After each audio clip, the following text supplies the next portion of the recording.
ఏంటి సార్ ఈ ఇంటి మీద కూడా మీకు కనపడిందా? ఇక్కడ పశువులు కట్టడం కుదరదండి. అది నాకు తెలుసు. కరెక్ట్ గా డబ్బు కట్టేవాడికి ఇల్లు అద్దెకి చేసిగా.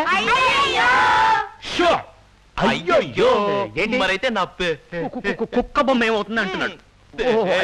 పిల్లి బొమ్మ. పెద్ద రవివర్మ మిమ్మల్ని బయట తెరవేస్తుంటే ఈ పిల్లి బొమ్మ అంత మాట అనకండి సార్. ఈ పసిపిల్లలను చూడండి సార్, బుజ్జి ఉండాలి సార్. పాలుగారి అమాయక మొహాలు సార్. మొహంలో పాలు గారేంటి మొహం? ఆ వెంకటరావుకి ఇల్లు ఇస్తే రోజు పాలు ఫ్రీగా ఇస్తారు తెలుసా? తప్పుకో తప్పుకో తప్పుకోవయ్యా. బోరా sir sir sir sir sir sir sir విసిగించుకో. ఊరికి ఊరు తిరిగితే డబ్బులు వస్తాయా? డబ్బు సంపాదించడానికి మంచి ఐడియా చెప్తాను, వింటావా? సార్ నేను దొంగతనం చేయను, జోదమాడను, బిచ్చ ఎత్తుకోను. మొత్తానికి సంపాదించను అంటావు. నేను పని చెప్తాను, చేస్తావా? ఏంటి మీరు లేని టైంలో వైన్ షాప్ చూసుకోమంటారా? అది కూడా తప్పు సార్. తాగుడు మంచిది కాదు. గాంధీ పుట్టిన దేశం సార్ ఇది. అయ్యయ్యో అంత పెద్ద పని నీకు చచ్చిన అప్పు చెప్పను. నేను చెప్పేది వేరే ఐడియా. చెప్పండి. నటిస్తావా?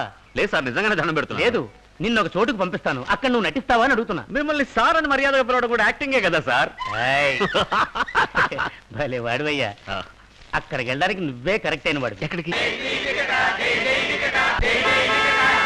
ఏంటమ్మా హార్న్ కొడుతున్నారు? స్వామిని చూడడానికి వచ్చారా? దిగండి. లేదు సార్, ర్యాపిడ్స్కి వెళ్ళాలి. అయితే వెనక్కానండి. ఎలా సార్? వెనక కార్లు ఉన్నాయి. సరే వెయిట్ చేయండి. ఏం సార్ ఇది? ట్రాఫిక్ జామ్ చేస్తారు. This is public road.